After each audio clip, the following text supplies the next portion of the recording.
اور یاد رکھیے کہ جو لوگ علماء سے، حفاظ سے، اللہ کے دین کا علم رکھنے والوں سے نفرت رکھتے ہیں، بغض رکھتے ہیں، عداوت رکھتے ہیں، حسد رکھتے ہیں، اللہ تعالیٰ ان کی نسل کو علم دین سے محروم کر دیتا ہے۔ مولانا رشید احمد گنگوئی رحمۃ اللہ علیہ نے لکھا کہ جو لوگ علماء سے نفرت کرتے ہیں پہلی سزا تو یہ ہے کہ مرنے کے بعد اللہ تعالیٰ قبر میں اس کے چہرے کو قبلے سے دوسری طرف پھیر دیتا ہے۔ اگر یقین نہ آئے تو ایسے آدمی کی قبر کو کھود کر دیکھو، اس کا چہرہ قبلے سے پھرا ہوا۔ ہماری بہنیں یہ طے کریں کہ اگر ایک بیٹی پڑھے گی تو پورا خاندان پڑھے گا، اس لیے کہ اگر وہ قرآن پڑھتی ہیں، حافظہ بنتی ہیں، تلاوت کرتی ہیں تو ان کا علم بیڈ روم میں بھی رہے گا، ان کا علم کچن میں بھی جائے گا، ان کا علم فلاں جگہ بھی جائے گا، ان کا علم بالکنی میں بھی اس کے ساتھ رہے گا، اور وہ اپنے بچوں کو پڑھائے گی، وہ اپنے شوہر کو سمجھائے گی، وہ گھریلو ماحول ٹھیک کرے گی۔ اس لیے بزرگوں کا ماننا ہے اور ماہرین کا اعتراف ہے کہ ایک مرد کا پڑھنا ایک فرد کا پڑھنا ہے، اور ایک بچی کا پڑھنا ایک خاندان اور ایک فیملی کا پڑھنا۔ اس پر توجہ دینے کی سخت ضرورت ہے، اور یہ جو ہمارے شاہی سنگی مسجد کا تحفظ القرآن ہے، ہم تو گزارش کریں گے کہ اگر بچے بڑھ جائیں، اور یقیناً بڑھیں گے انشاءاللہ، آپ مزید نظم کریں اور اس سسٹم کو اسی انداز میں چلنے دیں، اسی طرح سے اسموتھلی چلائیں، انشاءاللہ بڑا فائدہ ہوگا۔ آپ بہت بڑا کام کر رہے ہیں، درجنوں بچے حافظ قرآن ہوئے، میٹرک اور انٹر کا امتحان دے کر وہ آگے تعلیم کا سلسلہ الحمدللہ جاری کیے ہوئے ہیں۔ گویا کہ انہوں نے اس بات کو ثابت کیا ہے کہ اللہ سے کرے دور تو، اللہ سے کرے دور تو تعلیم بھی فتنہ، اولاد بھی، املاک بھی، جاگیر بھی فتنہ۔ تو انہوں نے وہ تعلیم نہیں دی جو فتنہ بنے۔ ناحق کے لیے اٹھے تو شمشیر بھی فتنہ۔ شمشیر کیا ہے؟ نعرے تکبیر بھی فتنہ۔ ہمارے مولانا گویا کہ اپنی نسل کو اس فتنہ میں پڑھنے سے روکنے کا کام کر رہے ہیں، اور تعلیم کا جو حقیقی معنی ہے معرفت الہی، الحمدللہ اس کو نئی نسل کے قلب و جگر میں پیوست کرنے کی خدمت انجام دے رہے ہیں۔ اللہ تعالی قبول فرمائے، اور اللہ تعالی ہم سب کو قبول فرمائے، اور اس مجلس میں شریک ہونے کا بہترین اجر عطا فرمائے۔ میں زیادہ وقت نہیں لینا چاہتا، میرے علم میں یہ بات ہے کہ کئی علماء ماشاءاللہ، ایک ہمارے عزیز جناب مولانا امان اللہ صاحب بھی تشریف لائے ہیں، وہ بیگوسرائے سے اور اچھے مقرر ہیں، وہ بھی ہیں، اور ہمارے جناب حضرت مولانا معین الدین قاسمی صاحب مشہور خطیب ہیں، کربگیا جامع مسجد کے امام و خطیب ہیں ماشاءاللہ۔ آپ کو ان کی شکل ہی سے اندازہ ہو گیا ہوگا کہ اللہ نے بڑا وقار عطا فرمایا ہے، اور ہمارے مولانا ساجد صاحب اور دیگر علماء اور جناب صدر ابھی باقی ہیں۔ اس لیے میں صرف ایک بات کہوں گا کہ یاد رکھیے، انسانی زندگی کے لیے آکسیجن کتنا ضروری ہے۔ کھانا نہ ملے، بریانی پلاؤ نہ ملے، پانی نہ ملے، چلیے گھنٹہ، 2-4 گھنٹے، 5 گھنٹے، 6 گھنٹے، رمضان شریف میں تو ہم لوگ ماشاءاللہ 16 گھنٹے برداشت کر لیتے ہیں، زندہ رہا جا سکتا ہے۔ لیکن اگر ہوا نہیں ملے، آکسیجن بند ہو جائے صرف آدھا منٹ یا 1 منٹ، ہم میں سے کوئی زندہ رہے گا؟ نہیں، ایمانداری کے ساتھ بتائیے، کورونا میں کیا ہوتا تھا؟ آکسیجن ہی ختم ہو جا رہا تھا۔ تو آکسیجن اور ہوا ایسی ضروری چیز جس کے بغیر 1 منٹ بھی بڑا سے بڑا سلطان اور بڑا سے بڑا فولاذی جگر رکھنے والا انسان نہیں رہ سکتا، 1 منٹ بھی زندہ نہیں رہ سکتا۔ اس چیز کی ہم کوئی قیمت نہیں دیتے، اللہ نے اس کو اتنا سستا اور آسان رکھا ہے۔ پانی تو خریدنا پڑ جاتا ہے، ہمیں، لیکن آکسیجن کی کبھی ہم کوئی قیمت نہیں دیتے. قیمت کا احساس اسی مرض اور وبا میں پتہ چلا. اسلامی معاشرے کے لیے یہ علماء اور حفاظ اسلامی معاشرے کے لیے وہی حیثیت رکھتے ہیں جو انسانی زندگی کے لیے آکسیجن کی حیثیت ہے. یاد رکھیے، اگر یہ علماء اور حفاظ اسلامی معاشرے میں نہیں رہے تو وہ معاشرہ اسلامی نہیں ہوگا، دہریت کا ہوگا اور بددینی کا ہوگا. اس لیے اسلامی معاشرے کی بقا کے لیے علماء اور حفاظ کا رہنا لازمی شے ہے. آپ یہ بھی سمجھتے ہوں گے کہ جیسا کہ ہمارے مولانا عبدالرحمان صاحب نے فرمایا اور حضرت الاستاذ حضرت مولانا نور الحق صاحب رحمانی دامت برکاتہم نے فرمایا اور دیگر علماء نے بھی فرمایا کہ بھائی ان کی حیثیت اتنی عظیم ہے اسلامی معاشرے کے لیے،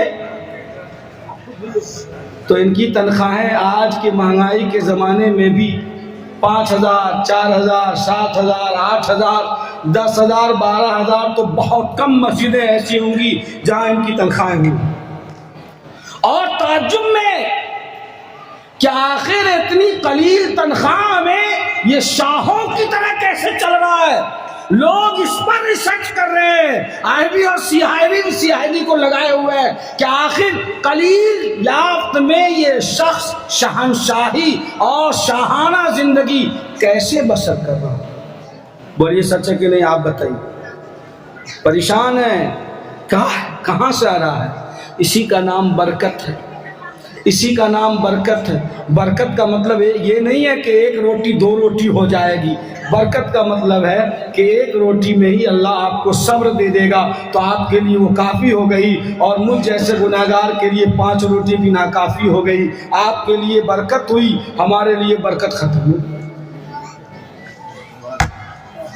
سمجھیے اس بات کو، سمجھیے اور یقین پختہ کیجئے اور مزاج بنائیے. اللہ کی عادت یہ ہے کہ جو چیز جتنی ضروری ہوتی ہے اللہ اس کو اتنا آسان بناتا ہے. وہ چیز سہل الحصول ہو جاتی ہے، اس کا حاصل ہونا بہت آسان. پانی کتنی ضروری چیز ہے، اللہ کے حکم سے جہاں چاہیے آپ پائپ ڈالیے اور پانی نکل آتا ہے. اور جناب گنگا کے اس پار میں جائیں تو 40 فٹ میں ہی پانی آ جاتا ہے پینے کا، اچھا پانی. ہوا بے قیمت.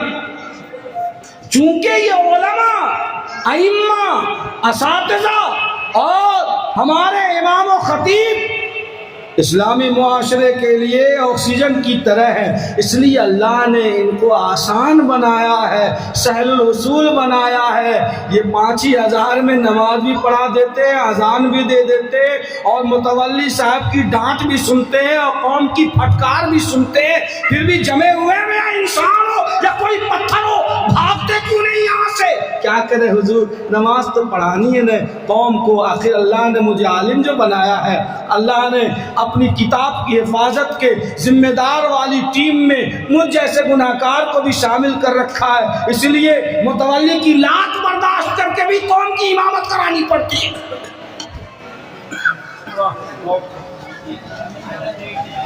اور پروفیسر صاحب کی تنخواہ 1 لاکھ اور معمولی ورکر کی بھی تنخواہ 20,000 سے کم نہیں ہے. امام بھی کہہ دے شاہی سنگی مسجد میں کہ میں 50,000 روپے ماہانہ لوں گا تو ہمارے محلے کی کتنی مسجدوں میں امام رہ سکیں گے؟ ایمان کے ساتھ بتائیے گا. بڑا محرم رہیں گے. کہہ دے کہ میں بھی اتنا لوں گا. ظاہر ہے کہ قوم احکام شریعت کو بتلانے والے سے محروم ہو جائے گی. اس لیے اللہ نے ان کے دل کو باندھ دیا اور مضبوط کر دیا اور کہا کہ اسی قلیل تنخواہ پہ قناعت کر، میں تیری بیوی بچوں کی کفالت کرتا ہوں۔ وما من دابۃ فی الارض الا علی اللہ رزقها، جیسے میں سمندر کی تہ میں پتھر کے نیچے رہنے والے رینگنے والے کیڑے مکوڑے کو رزق دیتا ہوں، تو میری کتاب اور میرے وعدے حفاظت قرآن کی تکمیل کا ذریعہ ہے، میں تجھے بے یار و مددگار نہیں چھوڑوں گا۔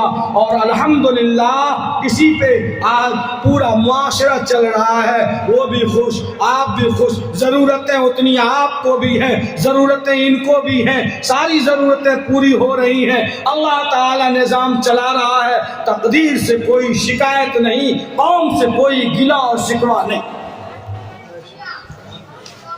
اس لیے اس جماعت کو سمجھیے کہ اللہ نے فرمایا کہ میں نے قرآن کو اتارا ہے، حفاظت میں کروں گا۔ انجیل، زبور، توریت کے بارے میں یہ نہیں کہا، دیگر صحیفوں کے بارے میں یہ نہیں کہا، قرآن کے بارے میں اسپیشل اور اسپیشلائزیشن ہے ان حفاظ کو۔ حفاظت میں کروں گا، کیسے کروں گا؟ کمپیوٹر میں سیو کر کے فلاں کر نہیں، اللہ نے حفاظت کے لیے قوم مسلم کے معصوم بچوں کے قلب و جگر کو منتخب کیا ہے۔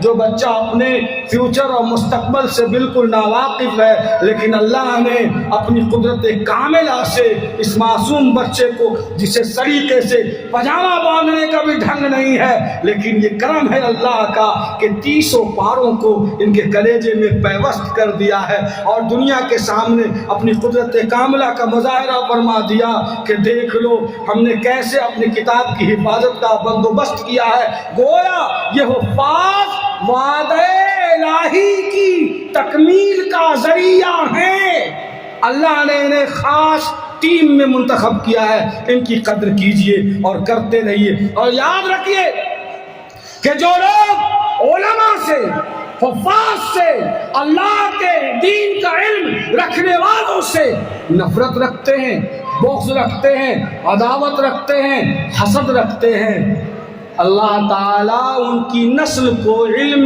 دین سے محروم کر دیتا ہے۔ مولانا رشید احمد گنگوئی رحمۃ اللہ علیہ نے لکھا کہ جو لوگ علماء سے نفرت کرتے ہیں، پہلی سزا تو یہ ہے کہ مرنے کے بعد اللہ تعالیٰ قبر میں اس کے چہرے کو قبلے سے دوسری طرف پھیر دیتا ہے۔ اگر یقین نہ آئے تو ایسے آدمی کی قبر کو کھود کر دیکھو، اس کا چہرہ قبلے سے پھرا ہوا ہے۔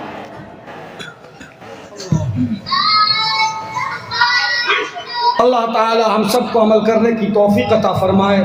اب اس سے زیادہ گفتگو کا نہ تو موقع ہے نہ گنجائش ہے، بس دعا فرمائیے کہ اللہ تعالی اس سلسلے کو جو جاری کیا گیا اس مسجد میں، اللہ تعالی سدا اس کو جاری و ساری رکھے، اور اس سے پورے علاقے اور یہ پوری جو سلم آبادی ہماری پرانی آبادی ہے اور بہت ہی مخلصین کی آبادی ہے، اللہ تعالیٰ اس نسل کو، پوری نسل کو ہماری اس مسجد سے فیضیاب فرما دے اور اللہ تعالیٰ قبول فرما لے۔ وآخر دعوانا الحمدللہ رب العالمین۔ شکراً، جزاکم اللہ۔